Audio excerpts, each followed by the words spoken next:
کچھ نامعلوم افراد کہتے ہیں کہ بابے مر چکے تھے، کتابیں مجہول ہو چکی تھی، عقائد جو تھے وہ غیر معروف تھے، تو آپ نے دوبارہ سے ان کو اٹھا کے دوبارہ سے کہانیاں نکال کے فتنہ انگیزی امت میں آگ لگا دی. ایسے بھی ساتھ کیا تھا انہوں نے، آگ لگا دی. سرکار یہ آپ کس کو دھوکہ دے رہے ہیں؟ یہ کب ہوا تھا کہ حسام الحرمین سے بریلوی دستبردار ہو گئے ہوئے تھے؟ اس وقت دنیا میں سب سے بڑی جماعت بریلویوں کی سبز پگڑی والی جو اب وائٹ پگڑی ہے الیاس قادری صاحب کی ہے. الیاس قادری صاحب کے جو مریدین ہیں نا کم از کم 4 ملین سے زیادہ ہیں. یہ بہت پرانا فگر میں آپ کو بتا رہا ہوں، اس سے بھی زیادہ ہیں. انہوں نے اپنے مریدین کے اوپر واجب کیا ہے کہ ہر بندے نے حسام الحرمین پڑھنی ہے اور عقیدہ اس کے مطابق رکھنا ہے. تو پھر کس طرح کہہ سکتے ہیں کہ المہند کے عقیدے پرانے ہو چکے تھے؟ نہیں سرکار، پرانے نہیں ہوئے تھے.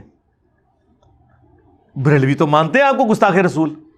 یعنی اس کا مطلب ہے کہ میرے آنے سے پہلے بریلوی دیوبندیوں کو عاشق رسول مانتے تھے اور دیوبندی بریلویوں کو موحدین مانتے تھے، اور اہل حدیث جو ہیں وہ ان دونوں کو موحد سمجھتے تھے. میں نے آ کے ان کے دماغ میں ڈالا ہے کہ اے فلانے نے کیا ہے. ایسے ہی ہوا ہے کیا؟ جنگ جمل صفین نہروان میں کرائی ہے؟ پہلے تو ہوئی سی. کس سے پرانے نہیں ہوئے سرکار، پرانے نہیں ہوئے. یہ انہوں نے میک اپ کیا ہوا تھا. جو بندہ ان کا کٹر ہوتا تھا نا اس کو بتاتے تھے، نئے بندے کو نہیں بتاتے تھے تاکہ کہیں متنفر نہ ہو. تو میں انہوں دے وہ جنہوں کہتے ہیں نا میک اپ والے چہرے گرم تولیہ انہوں نے پھیر دیتا ہے کہ اندروں ہے جے. ہاں یہ میں نے کیا ہے.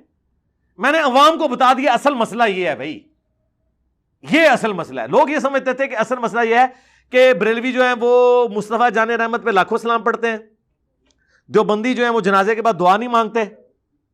دیوبند کا مرکز جو ہے وہ رائے ونڈ میں ہے، بریلویوں کا ملتان شریف میں ہے، اور وہ اشری تھانوی کو مانتے ہیں اور یہ مذہب بریلویوں کو میں کہا اور نہیں کیڑے چکرے پہ ہو. اصل مسئلہ بھائی حسام الحرمین اور المہند ہے.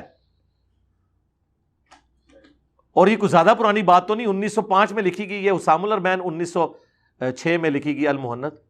حسام الحرمین میں اگر احمد بریلوی نے ان کو واجب القتل قرار دیا ہے تو میرے کہنے پہ قرار دیا ہے. میں نے گن پوائنٹ پہ کہا کہ کو دیوبندی واجب القتل ہے، مرتد ہے. یا المہند والوں نے احمد بریلوی اور ان کی پوری جماعت کو شیطانی لشکر کا، محمد الوہاب صاحب کو خوارج کی جماعت کا. میرے کہنے پہ احکام شریعت میں اعلیٰ حضرت نے لکھا کہ دیوبند، اہل حدیث، شیعہ اور قادیانی کافروں کو بھی ذکر کیا. یہ 1,00,000 دفعہ بھی اللہ کا نام لیں ذبیحہ مردار ہی رہے گا، اور یہ سب کے سب مرتد یعنی واجب القتل ہیں. البتہ یہود و نصارہ کا ذبیحہ حلال ہے. یہ میں نے اعلیٰ حضرت سے کہا تھا کہ آپ لکھیں. سرکار اعلیٰ حضرت کو فوت ہوئے آلموسٹ ابھی 100 سال ہوئے ہیں. 1921 میں فوت ہوئے ہیں، یہ 2022 ہے، 101 سال ہوا ہے. تو تسی کہ پرانے کسو کتوں ہو گئے؟ پرانے تو نہیں تھے. اچھا اگر یہ پرانے تھے تو یہ کتابیں چھاپری کیوں تھی؟ لو جی، میں نے کسی غار سے دریافت کیا اشبشت کہ میں نے کوئی 500 سالہ پرانا نسخہ نکالا ہے.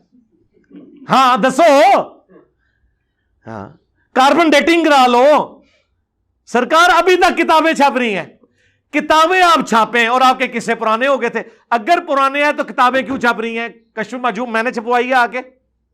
یعنی آپ کہیں کہ جی داتا صاحب نے لکھی تھی 1000 سال پہلے، وہ فلاں غار کے اندر رکھ کے چلے گئے تھے، انجینئر صاحب جو ہیں وہ پہنچے اپنے شاگردوں کو لے کے، اس غار سے وہ نکالی، اس کو انہوں نے دوبارہ سے ٹائپ کروایا. یا اعلیٰ حضرت اپنی قبر میں اپنے تابوت کے ساتھ حسام الحرمین لے گئے تھے، انجینئر صاحب نے رات کے اندھیرے میں اعلیٰ حضرت کی قبر کشائی کی اور اس صندوق میں سے وہ جو ہے نا حسام الحرمین ریٹریو کی، اور پھر انہوں نے اس کو ٹائپ کروا کے پرنٹ کروا دیا. دسو.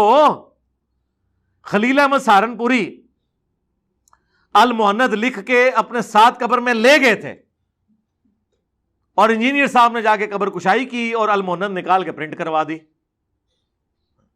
خدا دا نہ آ جائے. تقی عثمانی تک جو ہے ان کے اوپر تقریضات لگا رہے ہیں. مولانا سرفراز خان صفدر نے تقریض لگائی ہوئی ہے. تقی عثمانی تو ابھی فوت بھی نہیں ہوا. ان سے پوچھو کہ تم نے تقریض کیوں لگائی ہے المہند کے اوپر؟ میرے کہنے پہ لگائی ہے. میں نے گن پوائنٹ پہ کہا کہ تم لگاؤ تاکہ میں تمہارے فرقے کو الٹوں. تو اس کا مطلب ہے کہ میرے تو پہلے تقی عثمانی صاحب نو پڑھو، انہوں نے تھوڑے نال کام پایا جائے. کس سے پرانے ہو چکے تھے؟ پرانا کچھ بھی نہیں ہوا سرکار. پرانا تب ہوتا جب دیوبند بریلوی کی چندہ بک ایک ہو چکی ہوتی، ان کی مسجدیں ایک ہو چکی ہوتی، ان کے مرکز ایک ہو چکے ہوتے، ایک دوسرے کے پیچھے نمازیں پڑھنے کے قائل ہوتے، پھر یہ کس سے پرانے ہوتے. حضرات یہ اعلان سماعت فرمائے کہ جنازہ مبارک کے اندر کوئی بھی وہابی دیوبندی گستاخ رسول شرکت نہ کرے، ورنہ اگر شرکت کرتا ہے اس کی بے عزتی کا ذمہ دار وہ خود ہوگا۔ پرانے کبھی بھی نہیں ہوئے، نہ یہ ہونے ہیں، یہ قیامت تک رہنے ہیں، جب تک حضرت عیسیٰ علیہ السلام 2 زرد چادروں میں، جو صحیح مسلم میں آیا، دمشق کے مشرقی مینار پہ اتر کے رفع الیدین سے نماز نہ پڑھ لیں، حنفیوں نے رفع الیدین نہیں سے شروع کرنا، ہاں انہاں نہیں سے شروع کرنا، تسی پاویں بخاری مسلم پوری گزار دیو۔ اندازہ کرو، قصہ کوئی بھی پرانا نہیں ہوا سرکار۔ ہاں اب ہماری اس دعوت کی برکت سے یہ قصے پرانے ہو رہے ہیں، کیونکہ لوگ کہہ رہے ہیں یار ساروں نے کام ڈالا ہوا ہے، یار یہ نفرتیں ختم کرو۔